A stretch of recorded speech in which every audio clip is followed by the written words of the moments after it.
नए साल की शुरुआत के साथ हमारे साथ आज खास चर्चा में है इंदौर जू प्रभारी डॉक्टर उत्तम यादव जी। आइए उनसे चर्चा करते हैं, जानते हैं कि नए साल में किस तरह का चिड़ियाघर को लेकर उनकी योजनाएं हैं और वर्तमान में किस तरह की व्यवस्था उन्होंने चिड़ियाघर में कर रखी है। सर, सर्वप्रथम पहले तो आपको नव वर्ष की हार्दिक शुभकामनाएं। इसके साथ ही सर, अब नया साल शुरू हो गया है और लगातार चिड़ियाघर को लेकर हम बात करें तो अब शहर ही नहीं, मध्य प्रदेश ही नहीं, देश भर से जो भी इंदौर में आता है वो चिड़ियाघर एक बार ज़रूर आता है। इसको लेकर सर किस तरह की व्यवस्था है सर? देखिए, इंदौर में अगर कोई व्यक्ति बाहर का जरूर आता है तो निश्चित रूप से उसको मन में एक जरूर ये बात रहती है इंदौर जू को लेकर विजिट करने की, क्योंकि एक इम्पॉर्टेंट और मोस्ट विजिटेड डेस्टिनेशन पॉइंट बन चुका है इंदौर जू। और यहाँ पर जिस तरह का हम लोगों ने कलेक्शन एनिमल्स का रखा हुआ है और जिस तरह से एनिमल को हम लोगों ने मैनेज किया हुआ है वो काफ़ी दर्शकों को, विजिटर्स को काफ़ी अट्रैक्ट करता है और इसी कारण हमारा फुटफॉल लगातार बढ़ता रहता है। यहाँ पर जो दर्शकों के लिए हम लोगों ने जो मेन अट्रैक्ट होने का एक पीछे एक रीज़न ये भी है कि जो दर्शकों के लिए जो सुविधाएं, जैसे कि बैटरी ऑपरेटेड कार की व्यवस्था हम लोगों ने कर दी, उसके अलावा रेस्टोरेंट की व्यवस्था कर दी, ऑनलाइन टिकटिंग की व्यवस्था कर दी। कोई भी व्यक्ति घर से बैठ के ही अपना टिकट बुक कर सकता है और सीधे एंट्री पा सकता है। टचलेस स्क्रीन की व्यवस्था हम लोगों ने कर दी और पूरे जू को जो डिजिटलाइजेशन हम लोगों ने किया उसका बड़ा एडवांटेज हमारे विजिटर्स को मिला है कि वो स्मूथ जू के रनिंग में, स्मूथ जू के फंक्शनिंग में सब सारी चीज़ें हमारे काम आ रही है और विजिटर्स को भी इसका काफ़ी अच्छा फ़ायदा मिला है। अच्छे गार्डन डेवलप करना, सीट आउट अच्छे बनाना, एक कंफर्ट जोन जो डेवलप किया है यहाँ पर, उसी का रीज़न है कि इतने हमारे जो विजिटर्स है वो आते हैं और एनिमल को देखने के साथ साथ एंजॉय करते हैं। सर, वन्य प्राणियों की बात करें, क्योंकि अब जो जू में आते हैं विजिटर, उनको ये रहता है कि नए वन्य प्राणी देखें। लगातार वन चिड़ियाघर प्रबंधन की कोशिश रहती है कि तमाम जितने भी वन्य प्राणी, जैसे बात करें तो एक बर्ड के लिए एक बहुत अच्छा केस बनाया गया जहाँ पे अलग अलग प्रकार के बर्ड्स वहाँ पर हैं, जहाँ देखने के लोगों को एक अलग ही उत्साह होता है। उसके साथ ही तमाम जो नए वन्य प्राणी उनको लाने की भी कवायदें चिड़ियाघर के लिए में की जाती है। उसको लेकर सर किस तरह के आने वाले सालों में जो पर्यटक आएंगे, जो विजिटर आएंगे, उनको देखने को मिलेगी सर? देखिए, विजिटर्स मैनेजमेंट जू मैनेजमेंट का एक इम्पॉर्टेंट पार्ट है, साथ ही साथ एनिमल मैनेजमेंट भी उसका उतना ही अहम हिस्सा है और दोनों को कंफर्ट जोन में रख के काम करना ये हमारे लिए बहुत मायने रखता है और ये सब चीज़ों को ध्यान में रखते हम लोग काम करते हैं। और साथ दूसरी जो मुख्य विशेषता ये है कि जो हम लोग एनिमल एक्सचेंज प्रोग्राम चलाते हैं, क्योंकि एनिमल जो एक्सचेंज प्रोग्राम हमारा चलता है उससे दर्शकों के लिए एक चार्म बना रहता है। जू को लेके एक नई नई स्पीसीज़ का इंट्रोडक्शन होता रहता है, लोगों में एक उत्साह का माहौल बना रहता है, तो उस पर हम लोग लगातार काम करते हैं और सेंट्रल जू अथॉरिटी की गाइडलाइन पर ही हम लोग ये सारी चीज़ों को एग्जीक्यूट करते हैं।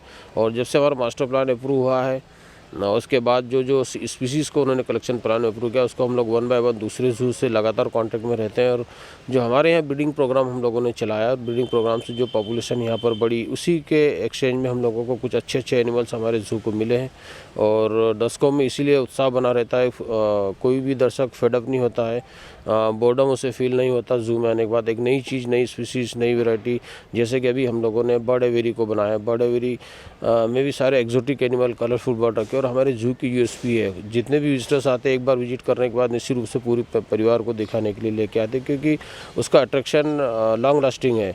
जब भी आज विजिटर्स आता है उसके बारे में चर्चा बाहर जाके करता है। इसी तरह हम लोगों ने स्नैक हाउस भी बनाया। स्नैक हाउस को लेके भी जो स्पीसीज़ का जो कलेक्शन है वो भी हमारा यूनिक है। जैसे हमारे बर्मीज पायथन जो इंडिया के बहुत कम जूज़ में देखने को मिलता है वो हमारे इंदौर जू में उपलब्ध है और लोगों में बड़ी क्यूरियोसिटी रहती है उसको लेके कि ये किस तरह का पायथन एक्जोटिक स्पीसीज़ का है, ये इसमें कितना कलरफुल स्नैक होते हैं, कौन कौन से वेनमस होते हैं, कौन से नॉन वेनमस होते हैं, स्नैक बाइट में क्या करना चाहिए, क्या नहीं करना चाहिए, डूज एंड डोंट, सारी चीज़ें हम लोगों ने वहाँ पर डिस्प्ले में भी लगा रखी है और पब्लिक को लगातार हम लोग एजुकेट भी करते हैं, क्योंकि जू का एक इम्पॉर्टेंट पार्ट होता है पब्लिक को अवेयर करना, जू के बारे में, पब्लिक को एनवायरनमेंट के बारे में, वाइल्ड एनिमल के बारे में एजुकेट करना। ये भी हम लोग एक्टिविटीज़ करते रहते हैं। तो ये सब कारण है जिसके कारण हमारे दर्शक अट्रैक्ट होते हैं और उनको एक हर बार जब भी विजिट करते हैं तो एक नई चीज़ उनको देखने को मिलती है। सर, अब कोरोना संक्रमण की तीसरी लहर की जो संभावित तीसरी लहर है उसकी संभावना भी देखने को मिल रही है। ऐसे में सर, चिड़ियाघर प्रबंधन किस तरह की व्यवस्थाएं कर रहा है, क्योंकि पर्यटक आएंगे और निश्चित तौर पर उनकी सुरक्षा और वन्य प्राणियों की सुरक्षा को लेकर भी तमाम प्रयास किए जाएंगे, तो उसको लेकर सर किस तरह की कवायद की जा रही है? देखिए, जिला प्रशासन ने जो एक प्रोटोकॉल तय किया हुआ है उसी प्रोटोकॉल को हम लोग फॉलो कर रहे हैं, जहाँ पर सोशल डिस्टेंसिंग के साथ साथ बगैर मास्क वाले लोग जो विजिटर्स आते हैं उनको हम लोग एंट्री नहीं दे रहे हैं।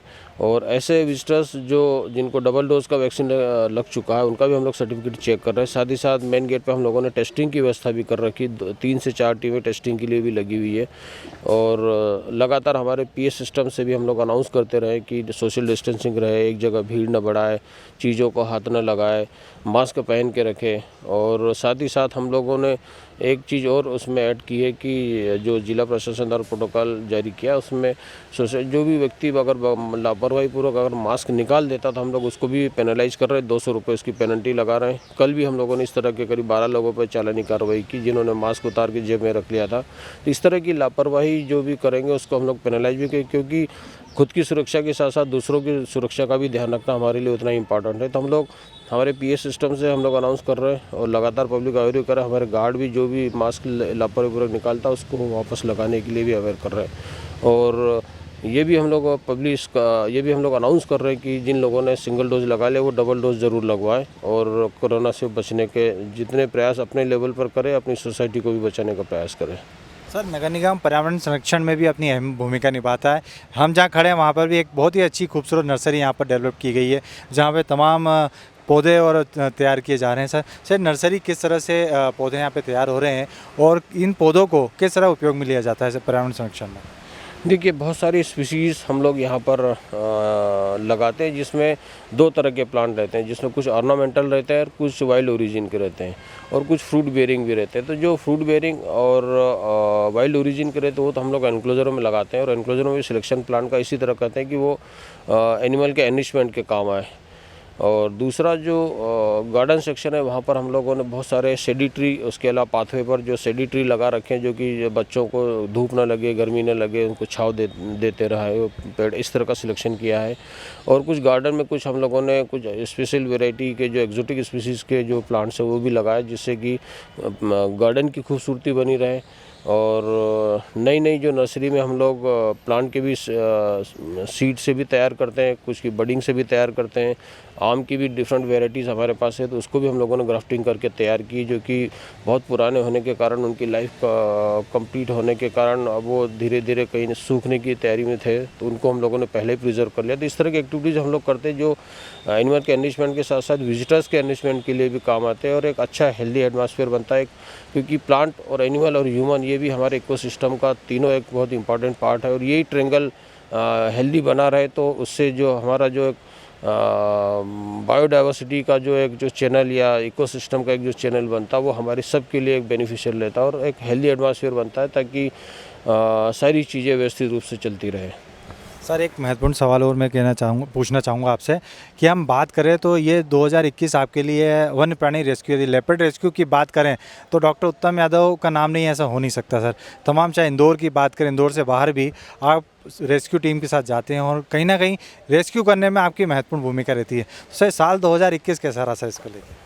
देखिए, 2021 में भी हम लोगों ने 2-3 लेपर्ड फॉरेस्ट डिपार्टमेंट के साथ रेस्क्यू किए हैं जो कहीं न कहीं हमारी नगर निगम के सीमा क्षेत्र में आसपास के जंगलों से घुस आए थे और एक थोड़ा पैनिक हो जाता उस एरिया में। और फिर वहाँ पे चूँकि हम लोगों को वन विभाग के साथ साथ मिल के उसको मैनेज करना रहता, उसको रेस्क्यू करना रहता, तो हमारी टीमें अलर्ट पे आ जाती है, अलर्ट मोड पे आ जाती है। कंट्रोल रूम से भी मैसेज होते हैं, फॉरेस्ट डिपार्टमेंट से भी फ़ोन आते हैं। चूँकि हम लोग ने इस फील्ड में बहुत समय हो चुका हम लोगों को काम करते हुए और काफ़ी हम लोगों का अनुभव भी इस चीज़ का हो चुका है और इसीलिए हम लोगों ने इतने लेपर्ड आज तक जितने भी किए, करीब 11 लेपर्ड हम लोगों ने रेस्क्यू किए और वो भी बड़े सक्सेसफुल रेस्क्यू किए, बगैर किसी ह्यूमन को डैमेज किए, बगैर किसी एनिमल को डैमेज किए।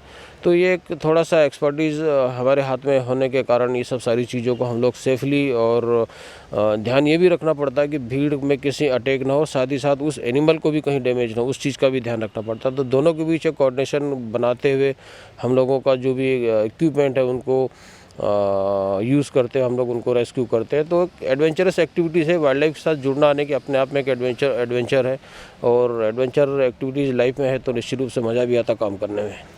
सर, अब नए साल की शुरुआत हो चुकी है, चिड़ियाघर प्रबंधन पर्यटकों के लिए क्या नया लेके आने वाला है ताकि वो जब वो नए साल में चिड़ियाघर आएँ तो उन्हें वो चीज़ नहीं देखने को मिले और उनमें वो उत्साह उत्पन्न हो? उसको लेकर सर नए साल में किस तरह की तैयारी है? देखिए अभी हम लोग जो अंडर पाइपलाइन है उसमें तो पहला प्रोजेक्ट हमारा मंकी आइलैंड की बात है, क्योंकि पुराने एनक्लोजर जो हमारे बने वो कंटेम्प्रेरी है, समकालीन है, पुराने और सेंट्रल जो 13 ने उसको अप्रूव भी कर दिया हमारे जो मास्टर प्लान में। इसको हम लोगों ने उसका एनक्लोजर बना भी लिया है और बंदरों को रिलीज़ करने के एक बहुत ही नेचुरलिस्टिक वातावरण में, एक प्राकृतिक वातावरण में हम लोग उनको रिलीज़ करने जा रहे हैं, जहाँ देखने का अपना ही एक आनंद होगा, जिसमें एनरिचमेंट की हम लोगों ने पूरी व्यवस्था उनके लिए कर रखी है। दूसरा जो पब्लिक के तरफ से, जो विजिटर्स की तरफ से जो डिमांड आई थी वो ज़िब्रा को लेके काफ़ी आ रही, तो उसकी भी हम लोग प्लानिंग में हैं और बॉम्बे जू से मिलने की उसकी पूरी संभावना है। तो नए साल में एक ज़िब्रा का एक पेयर भी हमारे इंदौर जू में देखने को आपको मिलेगा। हम लोग उस पर भी काम कर रहे हैं और उसका एनक्लोजर भी हम लोगों ने तैयार कर लिया। बस स्पीसीज़ का जो आने का डिले हो रहा है, जो कि इजराइल से आना है, बॉम्बे जू लेके आएगा, तो बस उसी का इंतज़ार हो रहा है।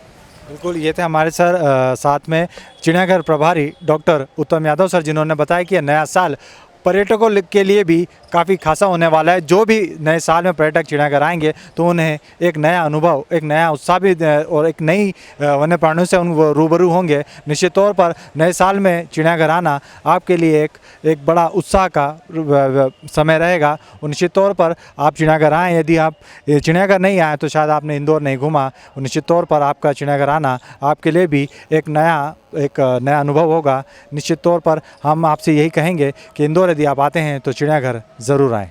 कैमरा पर्सन धीरज के साथ जतिन ठाकुर, खबर मध्य प्रदेश, इंदौर। अगर आप ये खबर फेसबुक पर देख रहे हैं तो पेज को लाइक जरूर कीजिए। अगर आप ये खबर YouTube पर देख रहे हैं तो चैनल को सब्सक्राइब जरूर करें। ताज़ा तरीन खबरों को देखने के लिए बेल आइकन को दबाना ना भूलें।